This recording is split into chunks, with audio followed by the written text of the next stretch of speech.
Six chapter 11 later Guptas. Gupta के बाद after Chandragupta second his son Kumar Gupta succeed him. Chandragupta second के बाद कुमार गुप्त वहां पर हैं। He too he too was a powerful ruler, और वो भी एक शक्तिशाली शासक था। He was succeed by his son Skandagupta, और वो अपने पुत्र स्कंदगुप्त को जीत गया था। During his time the empire was threatened by the Hunas, और इस समय जो शासक जो साम्राज्य था वो हूण लोगों ने इससे छीन लिया था। They were a nomadic tribe of Central Asia, और ये एक नोमैडिक ट्राइब थे सेंट्रल एशिया के। नोमैडिक ट्राइब मतलब होता है घुमंतु आदिवासी। ये सेंट्रल एशिया में पाए जाते थे। ये लोग बर्बर टाइप्स के होते थे, मतलब निर्दयी होते थे, और ये घूमते हुए मतलब घूमते रहते थे हमेशा, और कोई राज्य दिखा तो वहाँ युद्ध करके उसको जीत लेते थे। Skandagupta defeated the Humayus, but he did not live for very long after. Skandagupta ने हूण को तो हरा दिया, बट वो ज़्यादा दिन तक नहीं रहा। आफ्टर हिज डेथ, उसके बाद जब स्कंदगुप्त खत्म हो गए तो हूण ओवर एन इंडिया, और हूणों ने भारत पर शासन करना स्टार्ट किया। डिस्ट्रॉय टाउन, मैस्करिंग पीपल, वो लोग क्या करते थे, वहाँ के कस्बों को मतलब नष्ट करने लगे। मैस्करिंग पीपल, एक साथ बहुत सारे लोगों को मार डालते थे। They ended the glory of Gupta dynasty, और वो लोग गुप्ता डायनेस्टी की मतलब जितनी भी ग्लोरी थी, सुंदरता थी, उसको खत्म कर दिया था। फायान अकाउंट्स। फायान एक चीनी वो था, क्या बोलते हैं, दार्शनिक था और ट्रेवलर था। During the Mauryan period under Ashoka, the later under Kushan Buddhism had spread from India to Central Asia, Afghanistan and West Asia.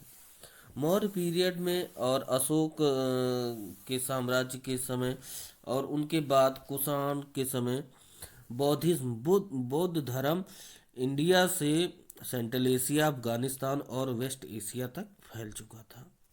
From there it reach China and Japan, और वहाँ से फिर वो चाइना और जापान भी पहुँचा, यही बौद्ध धर्म।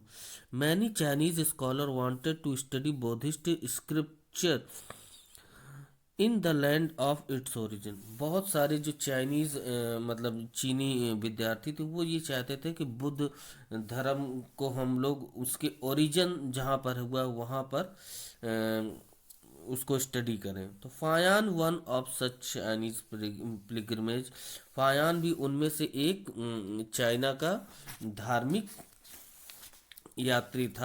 फायान come to India in 405 AD. Faxian जो था वो 405 ईस्वी में भारत आया during the region of Chandragupta second, और जब उस समय चंद्रगुप्त सेकंड का शासन था।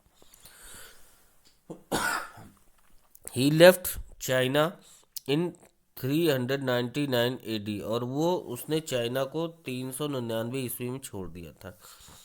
He spend his time in travelling through the observation. He wrote a vivid description of the life and tradition of the people of the empire under the region of Chandragupta Vikramaditya. उसने अपना पूरा समय जो था वो यात्रा करने में गुजारा, थ्रू द ऑब्जर्वेशन, और वहाँ पर ऑब्जर्व करता था, जो चीज़ वो देखता था या समझता था। ही रोड विविड डिस्क्रिप्शंस, और वो उसको लिखता था। उसने चंद्रगुप्त विक्रमादित्य के शासन काल के बारे में लिखा।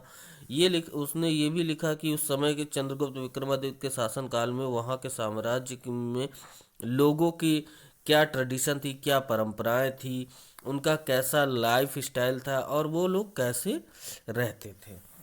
ही also mentioned that the Gupta rulers gave grants to both Buddhist shrines and Hindus temples. और उसने ये भी मेंशन किया कि गुप्ता रूलर्स वो बुद्ध धर्म के जो अनुयायी होते थे, या बुद्ध उनका जो सेरेंस होते थे उनको, और हिंदू टेम्पल्स को, उनको सबको मतलब एक समान समझता था। Administration. The Gupta age was also called golden age. Gupta काल को स्वर्ण काल कहा जाता है, because it had well organized administration. The king was lead of administration. Gupta काल जो था वो गोल्डन एज था भारत का। और क्यों? क्योंकि ये वेल ऑर्गेनाइज था। King was the head of administration. जो राजा होता था वो शासन का मुख्य होता था। Very often to assert their supremacy over there, they assumed high sound titles। और वो अधिकतर वो क्या करता था कि assumed करता था हाई साउंड टाइटल्स, जैसे Chandragupta Vikramaditya. A councils of minister assist the king in administrative matters. और जो उसके मंत्रिमंडल के जो लोग होते थे वो राजा को शासन चलाने में या शासन के मामलों में उसको असिस्ट करते थे। The empire was divided into province और भुक्किट्स। और जो भुक्तिस, जो एम्पायर था वो डिवाइड होता था प्रोविंस के अकॉर्डिंग में या भुक्तिस के अकॉर्डिंग में। Princes were very often appointed as a governor of province. और जो वहाँ के प्रिंस राजकुमार होते थे वो उस प्रोविंस के गवर्नर अपॉइंट किए जाते थे। They were assist by a group of official called Kumaramatya. और वो लोग मतलब जो गवर्नर होते थे उनको जो असिस्ट करते थे उनको कुमार मात्य कहा जाता था। The province were further divided into district और विशेष। और वो प्रोविंसेस को जिलों को बदल देते थे विशेष और ओक्ताज में। The bhuktis administered district. Bhuktis जो होते थे वो जिलों के मुख्य हुआ करते थे और जिलों में शासन किया करते थे। They was also a district council in each district which help in maintaining efficient administration. और वो लोग डिस्ट्रिक्ट मतलब जिला परिषद में अच्छे प्रशासन के लिए उनकी मदद किया करते थे। Village was the lowest administrative unit. गांव जो होता था वो सबसे छोटी मतलब प्रशासन इकाई होती थी।